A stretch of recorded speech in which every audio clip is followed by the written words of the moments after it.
我有一个妈系室友，她把我甲流药丢进垃圾桶。万一你在考场上睡着了，对得起老师吗？教资考试时，她按掉我的闹钟。你昨天复习到半夜，我好心让你睡足，补充一下精力。叔婶想把我嫁给傻子时，她毫不犹豫提供我的地址。我也是为了你好，嫁过去就能当农村少奶奶。后来我被关在阁楼，天天皮带加身，一尸两命。她拿着本属于我的奖学金，请全班吃饭，又用我同学的身份揭露叔婶的罪恶，成为网红，赚得盆满钵满。再睁眼，我回到高烧那一天，喉咙像是着了火，肚子痛到极致。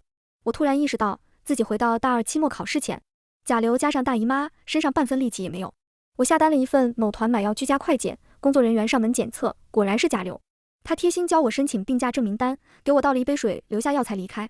上一世我还没来得及吃药，室友陈鑫就回来了。他抢下我的药，掏进垃圾桶。我质问他为何要丢我的药，陈鑫哭得比我还委屈。顾琴，药吃多了伤身，这些药都有让人犯困的作用，万一你期末考睡着怎么办？你对得起老师的悉心教导吗？我就是考虑到期末考试，才想要尽快好。我父母早亡，叔婶早就不想我读书，全靠我自己拿奖学金付学费。我无意与他争吵，吃力的起身去拿柜子里的药。陈鑫又推了我一下，我倒在床上，半天没缓过来。室友胡田和田平都帮着他。顾琴，你怎么不知好歹？欣欣照顾你，你不感激就算了，还要惹哭他。我们知道你没爸妈，那也不能这么没教养。我当时已经要烧迷糊了，根本无力回应他们。陈鑫眼中含泪，顾琴，我比你大1岁，向来是把你当成妹妹看的，我不能看你伤害自己身体。他咬了咬唇，像是下定了决心，直接把我柜子里的药全丢进厕所冲走。我本来就不舒服，那一刻更觉呼吸困难，最终晕了过去。晕过去前，看到陈鑫眼含鼓励，顾琴，加油，我相信你一定会战胜病魔的。等我醒来，期末考试已经考完2门了，剩下的几门我超常发挥，几乎全是最高分。虽然我知道没希望，还是去教务处求老师。老师，我生病了，没能参加考试，能不能给机会让我补上考试？我有病假证明。结果又遇到陈鑫，顾琴，你就别为难老师了，谁让你懒惰成性，期末考也睡大觉，没一点责任感，还从哪弄了个假证明？老师若是给你网开一面，那是对别的同学的不公。老师一脸遗憾，不好意思，同学，学校有学校的规章制度。离开时，我听到老师在身后叹气，可惜了，特等奖的苗子，听说他家庭条件还不好。期末考试的缺考，我错过奖学金，本没机会拿奖的室友陈鑫拿到了奖学金。陈鑫不差钱，拿到钱后，他请全班同学吃饭。饭局上，陈鑫还开玩笑，我们应该感谢顾琴同学，若非他贪睡，我拿不到奖学金，就不能请大家吃饭。我气得呕血。可因为陈鑫请吃饭，不仅仅是2个室友，还有班上的同学都站在他那边，我拿他没办法。果然，看到我准备吃药，陈鑫把药丢垃圾桶。幸好在他回来前，我就吃完了药。我克制着心中蚀骨的恨意。陈鑫，你怎么不经我同意就丢了我的药？我得了甲流，又来姨妈，不吃药你帮我治吗？陈鑫捂着脸，眼泪要掉不掉。顾琴，我是为你着想，是药3分毒。我提醒他，陈鑫，你最好离我远一点，戴好口罩。陈鑫一脸不解，顾琴，你怎么那么懒？到现在还坚持自己是甲流，不承认自己装病，还让我们戴口罩。你别吓我呀，我好怕。室友田平是个体育生，脾气暴躁，看到陈鑫害怕的样子，田平立即为陈鑫鸣不平。顾琴，你不会是烧坏脑子了吧？欣欣明明是照顾你，你怎么就不知好歹呢？你不感谢他就算了，居然还吓他。室友胡田向来单纯，此刻也站在我面前。顾琴，你太让我失望了。一如上一世，田平和胡田都坚定地维护陈鑫。我假装让步，好，是我错了。陈鑫，你把我当妹妹，自然是为我好，我谢谢你。甜甜和胡平也比你小，你有空也都照顾他们。胡田和田平很得意，仿佛自己惩恶扬善了一般。陈鑫支着脑袋看向胡田和田平，似乎在考虑有什么能照顾到他们。很好，等他们也被陈鑫这般照顾，看看他们还会不会这么支持陈鑫。当天晚上，我听到陈鑫频繁喝水，应该是喉咙不舒服了。我叹气，我提醒过的，让他们离我远点，让他们戴口罩，怎么就是不听话呢？隔日就是期末考，我早早起床，3位室友却都还在睡着。我休息得好，烧已经退下来，肚子也不疼了，只是鼻子还有点堵。我又吃了次药。胡田声音成了公鸭，嘎嘎嘎嘎嘎。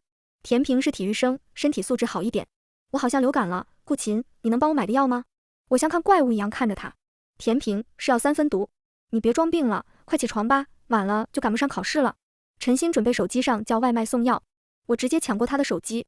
欣欣，不能吃药，万一考试的时候睡着了，你对得起老师的悉心教导吗？为了避免他们吃药影响考试，我特意帮他们把手机拿得远远的。离开寝室前，我还提醒他们，我去考试了，你们别赖床了，记得别吃药哦。考完一门的时候，我作为热心室友，还特意跑回宿舍，叫几个懒虫室友起床。看到陈鑫拿着药想吃，我一把夺过，丢进垃圾桶。陈鑫，你太让我失望了，考试缺席还想装病，万一你吃了药，考试睡着了怎么办？你对得起老师的悉心教导吗？陈鑫不放心，我为了不让他走歪路，好心的把剩下的药都冲进了厕所。离开前，我一脸高兴地说，不用谢，作为室友，关心你们是应该的。我的专业课成绩向来过硬，果然考了第一。拿到奖学金那一刻，我松了一口气。我一直在攒钱，加上这笔钱，我就能把欠叔叔婶婶的还清，不用再被他们左右人生。3位室友就比较惨，田平的身体素质好，挂了2科，胡田挂了3科，陈星就比较惨，他当时离我比较近，我好心提醒他戴口罩，他也不听劝，直接挂了5科。学校规定挂科4科要通知家长，他挂了5门，导员要联系家长。陈鑫向导员哭诉，老师，我爸爸脾气暴，知道我挂科一定会打我的，老师能不能不通知家长，我下次一定考好。我正好给导员交表格，眼看导员要心软，我立马阻止，陈鑫，你这想法是错的，你自己睡懒觉，错过考试，现在又来道德绑架导员，不让他通知家长，若是导员答应你，那对其他同学公平吗？反正挂了4科、5科，找导员哭一哭就可以不通知家长，那以后同学都不思进取怎么办？同学都不思进取了，你是想害导员成为学校的千古罪人吗？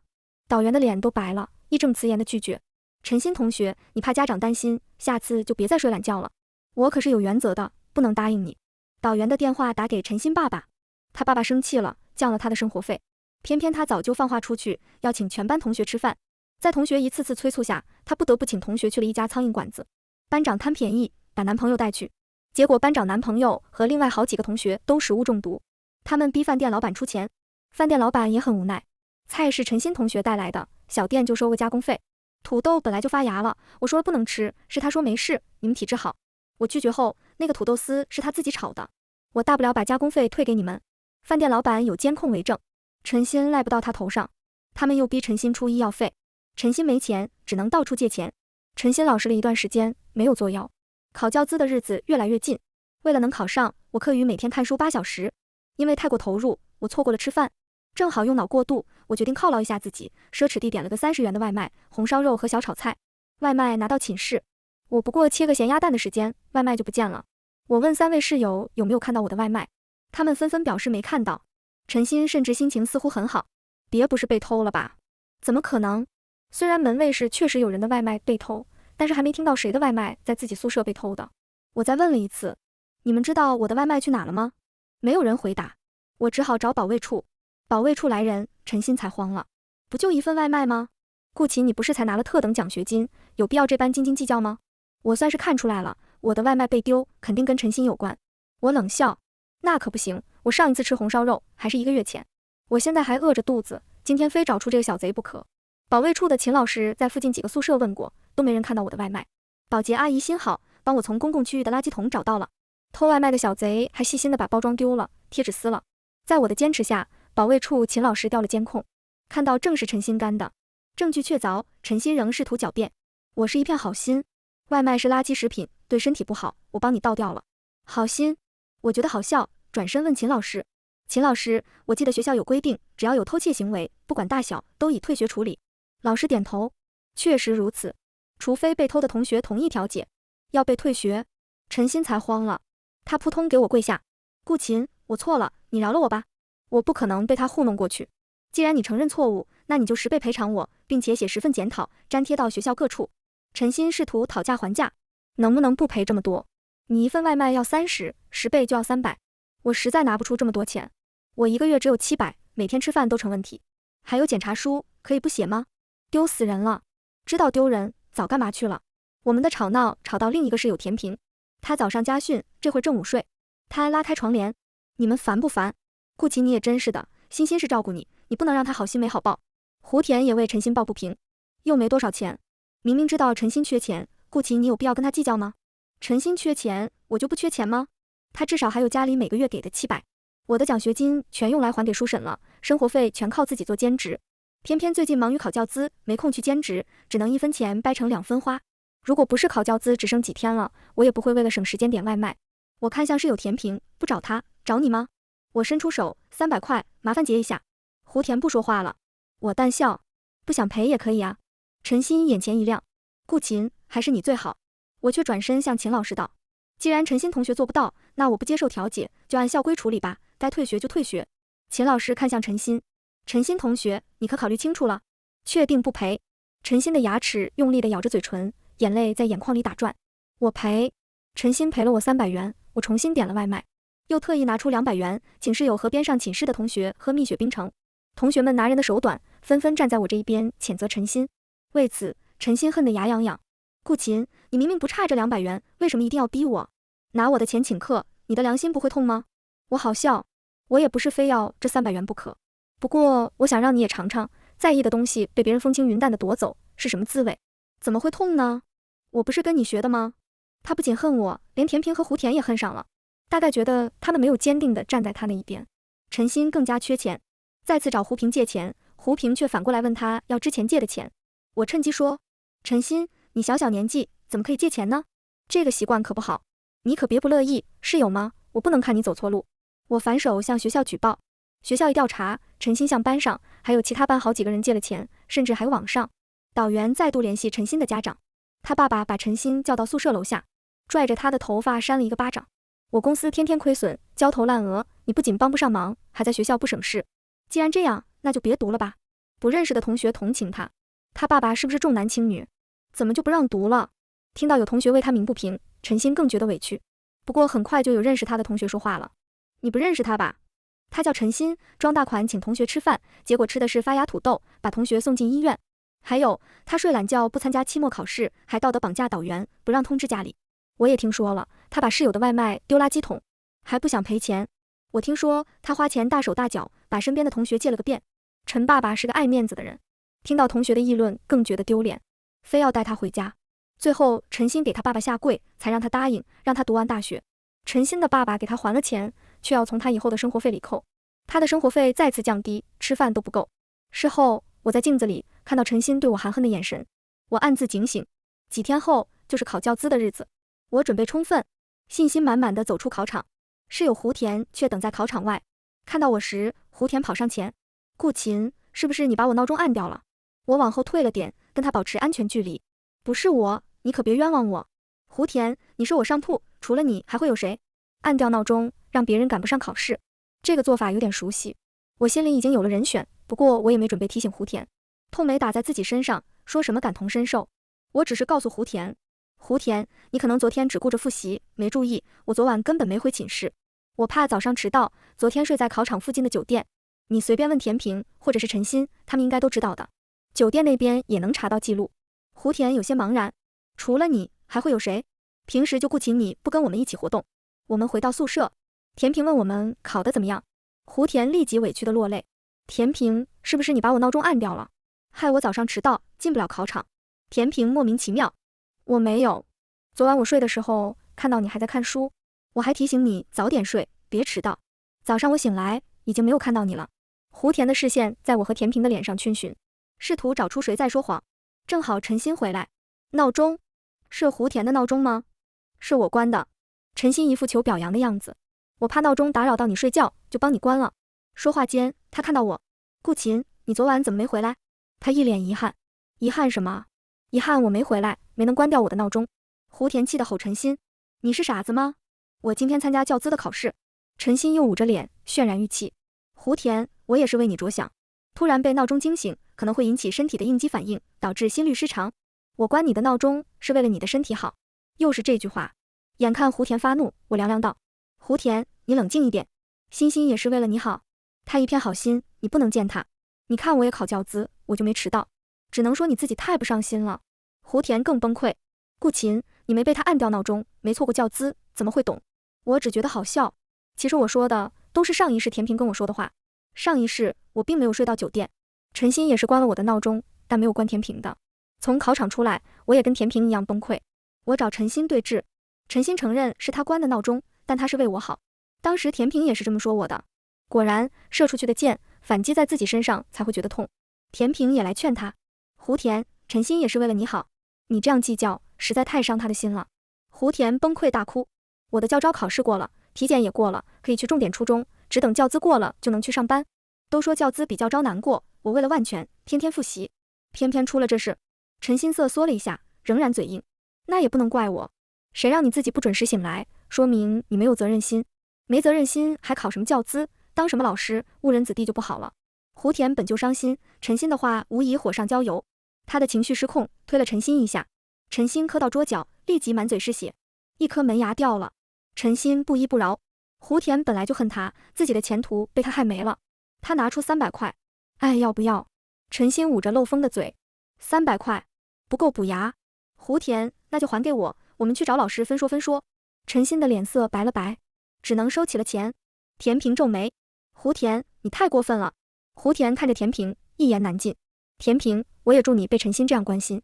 田平并没有放在心上，陪着他去看牙医。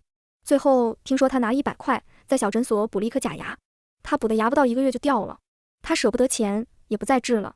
胡田的教资没考过，被解除聘用，他气死了，又推了陈心一次，陈心另一颗门牙也掉了。这次他有了经验，自己用冷水漱了漱口，连100块也省下了。我看着伤心到吃不下饭的胡田，陈心漏风的门牙冷笑，这才是开始。事后胡田找到我，顾琴，我现在是理解了你当时的心情，就田平那个傻子还护着他，等着吧，总有一天他也会被陈心照顾的，理解了吗？不，这还远远不够。田平是在校运会出的事，他报名参加了5000米的长跑，这次比赛他势在必得。没开始前一切顺利，甚至热身了好几回，没有任何异常。发令枪响，他刚跑了2步，我就看到他的表情古怪起来。他经过我前面的时候，我看到他踩过的地上留下钉子，是他鞋子掉下来的钉子。胡田就站在我边上，显然也看到了钉子，很是幸灾乐祸。田平花了1个半月生活费买下的钉鞋，怎么会掉钉子？这是买到假货了？假货吗？我看向3步之遥的陈心，他也来看田平比赛了。他盯着那颗落在地上的钉子，神色还算镇定，只是手指下意识地用力握紧，脸色也苍白了几分。我看向盯着那颗落下的钉子，脸色刷白的陈心，陈心的手紧紧地握着。我看未必。啊！有人惊讶，人群都冲了过去。有人摔倒受伤了。等我们挤过去，发现摔倒的是田平。田平这一摔，不仅没了名次，更是受了重伤，他痛苦地蜷缩着。我们把他送到了医院，医生一脸遗憾，伤者的小腿骨断裂，我们会尽量治好。只是他以后都不能进行剧烈运动了。对于一个体育生来说，不能剧烈运动意味着什么？匆匆赶来的田平家人很是愤怒，他们去品牌店找店主的麻烦，店主却一眼看出并不是自己店铺卖出的鞋子。店主以为田平的家人碰瓷，报了警。这下热闹了，双方都认为自己是苦主，各执一词。最后店主得知田平在他家办了会员卡，他调出田平的购买记录，拿出正版的鞋子，2双鞋子一对比，对比明显。店主又主动带田家人和警察到阁楼的仓库看，都是正版的鞋子。田家人再无话说，事情暂时进入僵局。临近过年，从来未与我主动联系过的叔婶突然打电话给我，琴琴，你王叔家杀年猪了，婶婶给你留了最好的肋排，还有你喜欢吃的腊肉，婶婶也特意熏制了。我立即意识到不对劲，往常回家，婶婶都是把腊肉藏起来，生怕我看到，怎么可能会这么好心？我不回去了，老师要编教材，需要一个助手，我正好可以赚生活费。婶婶声音哽咽，你一个小姑娘家在外面，我跟你叔怎么能放心？琴琴，你还是回来吧，学费我和你叔想办法。在我言辞拒绝后，叔婶又开始道德绑架，白养你了，过年也不回家看看。我更觉得不对劲，叔叔婶婶，这些年你们花在我身上的钱，我已经翻倍还给你们，不欠你们什么了，你们别想道德绑架我。婶婶哭得更凶了，骂我读了书把心读野了。我借口老师找我有事，挂了电话。陈心凑过来，眼睛亮得可疑。顾琴，你要打工啊？你住哪里？学校附近。我随口编了个小区名字。第2天我去图书馆时，看见陈心鬼鬼祟祟在打电话，经过他身后时，我听见他说，对，就是锦江小区3栋，正是我昨天随口编的地址。我汗毛瞬间竖了起来，我故意上去拍陈心的肩膀，陈心，你给谁打电话呢？陈心吓得尖叫，一看就有鬼。虽然陈心解释没想到后面有人，一下子吓到了，可我明明看到他匆匆删除通话记录。我给邻居阿花打电话，阿花是我小学同学，素来与我要好。你叔婶不是自己买的猪肉，是收的张家的礼。张婶的独子出了车祸，成了个傻子，智商只有5岁。张家放话出高彩礼，想要找个大学生当儿媳妇，说是生出来的孩子智商高，村里人都不愿意，谁家的孩子不是捧在手心长大的？唯有你叔叔婶婶像是捡到了彩票，主动找上门。他们还收了张家30万彩礼，答应正月15就把你嫁过去。他们已经打听到了你的地址，等你放寒假就要去找你。原来如此，田平还在医院呢，陈鑫又忙着害我了，我怎么能让他好过呢？原本我还想着等胡田或田平发现此事是陈鑫做的，现在我不想等了。我和胡田聊天，田平的鞋子不会被人调包了吧？我听说有些地方可以收2手的奢侈品。胡田立即想到陈鑫。警察叔叔，关于田平的案子，我提供一个线索。我一个室友之前一直很穷，经常吃方便面，最近不仅吃上炒菜了，还有钱去补牙了。警察找了陈鑫，请他配合调查。陈鑫很激动，警察阿姨，不是我，是不是胡田和顾琴做的？他俩跟田平积怨已久。然而警察已经掌握了一些证据，鞋子是陈鑫从拼夕夕买的，陈鑫把购买记录还有账单都删除了，可他不知道下载账单就能看到他的记录。得知真相的田平不可置信，为什么？我对你还不够好吗？你跟顾琴、胡田发生争执时，我都是维护你的，为什么要这样害我？我只觉得可笑。我差点挂科，差点与奖学金失之交臂。胡田被重点中学解聘，在他口中仅仅是争吵。警察用同样的方法又找到陈鑫出售订鞋的记录。警察，我们会联系买家追回赃物，铁证在前。陈鑫不再狡辩，是我。陈鑫的眼圈立刻红了，很是委屈。我是一片好心，田平为了护我，不惜与另外2个室友闹翻。我看他为了买这双鞋花了1个半月的生活费，我觉得他太奢侈了，不是好事。要知道，从俭入奢易，从奢入俭难。我劝过他节约一点，他不肯听。他不懂节俭，我只好帮他节俭。他一脸为田平好的模样，惊呆了在场的老师和警察们。胡田讽笑，看向田平。田平，你一直说陈鑫是好心，是在照顾我们，现在你也迎来了你要的照顾，开不开心？开心吗？胡田是懂得扎心的。田平的腿上还绑着钢板，他甚至被迫告别了最喜欢的体育，别说以后的前途，就是拿毕业证都变得困难，前途一片黑暗，怎么可能开心？我看向躲向一旁的陈鑫，他又想置身事外。我咳了一声。陈鑫，田平的鞋子是新的，一次也没穿过，金额且超过3000，你已经构成了盗窃。还有，田平同学因你的行为而摔倒，造成终身残疾，符合过失致人重伤罪，处3年以下有期徒刑或者拘役。女警神色凝重地看向田平，确实可以立案了。同学，你要起诉吗？田平看了眼陈鑫，要起诉。事情闹到这么大，就算陈鑫不愿让家长知道，导员也不可能再帮他瞒着。陈爸爸赶过来，一脚踹在陈鑫的小腿上，他被踹得扑倒在地。不过这次谁也没帮他，帮过他的田平、胡田没一个有好下场，谁也不想当下一个东郭先生。陈鑫退学了，我以为以后再难有交集，没想到半个月后下班回家，在小区门口看到陈鑫带着我叔婶还有一个凶狠的男子进了隔壁小区。他们怎么在一起？我以为自己看错了眼。我戴上口罩，又在路边买了个帽子，远远地跟着，眼看着他们进了小区，去了我随口跟陈鑫说的那一栋。这下我确定自己没有看错，幸好我警醒，没有告诉陈鑫我的真实住址。我不敢多做停留，匆匆离开。我惊魂未定。当晚我梦到了上一世的情景。上一世我没拿到奖学金，面对叔婶时说话不硬气，叔婶再三劝说我，过年回了家，第一顿就吃到了婶婶做的肋排。饭桌上，叔叔婶婶说为我找了一桩好姻缘，还说以后我的日子过得好，千万别忘了报答他们。我表示年纪还小，并不想嫁人后他们就换了副嘴脸。他们向我哭诉多年来养我如何不容易，他们要送堂弟进贵族高中如何辛苦。顾琴，你不能忘恩负义啊！我坚持不肯，并准备连夜回学校，被叔婶发现，他们翻脸把我关起来。我的2手手机也被他们没收。我叫天天不应，叫地地不灵，后来是阿花帮忙才跑出来，跑到学校。我不敢住在学校，怕叔婶找到，在学校附近租了个便宜的地下室。没想到田平家就住在同一个小区。我被田平看到，他当成笑话讲给陈鑫听。我们寝室那个顾琴没拿到奖学金，过得可惨了，住在我们小区地下室。说者无心，听者有意。后来叔婶找到学校，陈鑫告诉了他们我的下落。我被叔婶找到时，陈鑫还一脸无奈。顾琴，你太不懂事了，在外租房还瞒着家里，万一出了什么事怎么办？你快跟着你叔婶回家，回去向他们认个错，长辈们一定不会跟你计较的。叔叔笑得一脸和蔼，怎么会计较呢？这几天找不到他，我跟他婶婶都睡不好觉，这下终于可以睡个安稳觉了。婶婶一脸笑意，我们向来把琴琴当亲女儿看的。陈鑫很高兴，觉得自己拯救了一只迷途的羔羊一般。顾琴，你叔婶对你这么好，我真羡慕你的福气。我当场对他，这福气给你要不要？叔叔婶婶变了脸色，他们强行把我带回家后，打断了我的腿。既然你不配合，就就别怪我们做叔婶的心狠。反正张家只要你能生孩子，生孩子没腿也行。我痛得在地上翻滚，没想到这只是噩梦的开始。嫁去张家后，张家把我锁在阁楼，木窗外能看到村里的小学。傻子丈夫每天晚上来踹门，我哄着他打地铺，偶尔听到公婆在楼下商量，要是生不出儿子就转卖给老光棍。最痛的不是皮带抽在身上的时候，是某天清晨我在院墙外看见陈鑫，他挎着新款包包，正举着手机对张家气派的大门拍照。欣欣，我拼命摇晃铁窗，救我！他抬头看了一眼，突然笑起来。顾琴，真是你啊！涂着唇彩的嘴扬起弧度。你需要帮忙吗？我可以帮你报案。你有证据吗？可以给我。虽然知道不能信他，可他是我唯一的希望。阿花受我连累，已经被家里关起来，不能出来。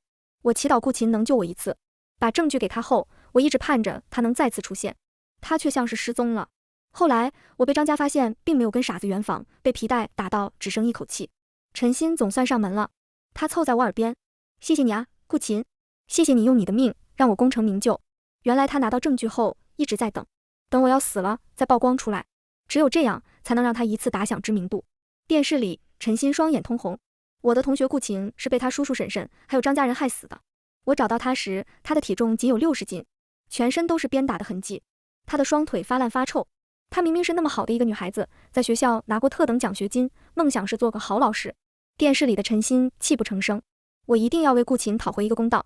在他义愤填膺的呼吁声中，我不甘心地闭上双眼，我惊得坐起来，浑身冰冷。没想到陈鑫会贼心不死。我给叔叔打电话，叔叔，我已经离开凉城了，开学前不会回去，祝你和婶婶新年快乐。什么？陈鑫说老师给我找了兼职，他耍你们玩呢，他向来最照顾我了，你们可不能伤害他。我给他们放了一段录音，正是陈鑫在寝室时对我表示关心的录音。我听到叔叔怒吼，陈鑫，你骗我们！我挂了电话，脸上浮现出笑意。陈鑫，既然你这么热情，那就让你也体验体验我叔婶的和蔼吧。陈花给我发消息，很焦急。顾琴，你没事吧？顾琴，你还好吗？顾琴，你在吗？我没事。阿花，吓死我了！我听说你叔婶把你抓回来了，明天就要成亲。我还想着能不能把你救出来。不是你，那是谁？既然你没事，我就放心了。叔叔婶婶是抓了谁回去？工作的领导打电话来，让我加班，我没继续想。直到辅导员打电话来，陈鑫失踪了，问我们看到没？我们都表示不知道。上次见到陈鑫还是他退学前。田平，我倒是见了他一次，他答应赔我损失，先赔我5万，让我写谅解书。他不会是拿不出钱，逃逸了吧？我垂眼，5万块，陈鑫从哪弄这么多钱？难怪他那么积极地带着我叔婶找我。我好像有了答案。我和阿花保持联系，从阿花口中，我得知张家已经成功娶了大学生。结婚当日，新娘的腿好像走不了路，全程是被人架着的。新娘的嘴里还塞着什么？明明不是中式婚礼，头上又不合时宜地盖了个盖头。有风把新娘的盖头吹过，有人认出大学生并不是顾家的侄女。叔婶还在掩饰。孩子他叔，你都多少年没见过我家顾琴了？大城市的谁好养人，女大18变，你懂不的？很好，陈鑫，你不是说羡慕我的福气？现在你想要的福气终于得到了。等到陈鑫吃了足够多的苦，我打了报警电话。同志，我怀疑我同学陈鑫失踪，跟我叔叔婶婶和同村的张家有关。电话那头的接线员声音瞬间绷紧。收到，我们立刻出警。挂了电话，我闭上眼。前室阁楼里浓重的味道，铁链冰冷的触感，皮带抽在皮肉上的闷痛，还有陈鑫带着胜利者微笑的脸一一闪过，最后定格在叔婶假笑的脸和陈鑫那副为你好的虚伪面具上。这一次该落幕了。听说张家的阁楼被打开时，一股浓烈到令人作呕的混合气味冲出来，所有人都不由自主后退一步。一个女人蜷缩在角落的草堆上，头发结块，沾满污垢和干涸的血架。她的双腿以一种不自然的角度扭曲着，散发出腐烂的气味。陈鑫疯了。听说叔婶被揪出来时，还拍着腿嚎着：“冤枉啊，青天大老爷！”被告席上，顾大勇、刘金花、张家夫妻形容枯槁，穿着统一的囚服，戴着手铐脚镣，像4具被抽走了魂魄的泥塑木偶。公诉人铿锵有力的声音回荡在穹顶之下，一条条指控如同冰冷的铁锤，重重砸下。被告人顾大勇、刘金花以非法获利为目的，伙同被告人张金柱夫妻，采取诱骗、暴力、强行掳走等手段，将被害人陈鑫非法拘禁于凉水镇张家村，时间长达100天。叔婶被判了10年，张家夫妻无期。判决结果出来，张家夫妻大哭：“我们不能进去，我儿子没人照顾，早知今日，何必当初呢？”陈父将小区物业告上法庭，物业拿出了摄像头录下的记录。先是陈鑫与3人有说有笑的进去，半个小时后，陈鑫被夹着离开小区。保安上前阻止，问陈鑫需不需要帮忙。陈鑫有过犹豫，婶婶在他耳边说了句什么后，他向保安摇头，不用了，谢谢。保安已经尽到义务。陈鑫痛哭流涕。顾琴婶婶说，不跟他们走，就告诉顾琴，我带他们来找顾琴。反正他们还没对我造成伤害，顶多关几天。我想着离开小区再逃跑，没想到出了小区，他们就将我塞进车里，还将我绑起来。只能说自作孽不可活。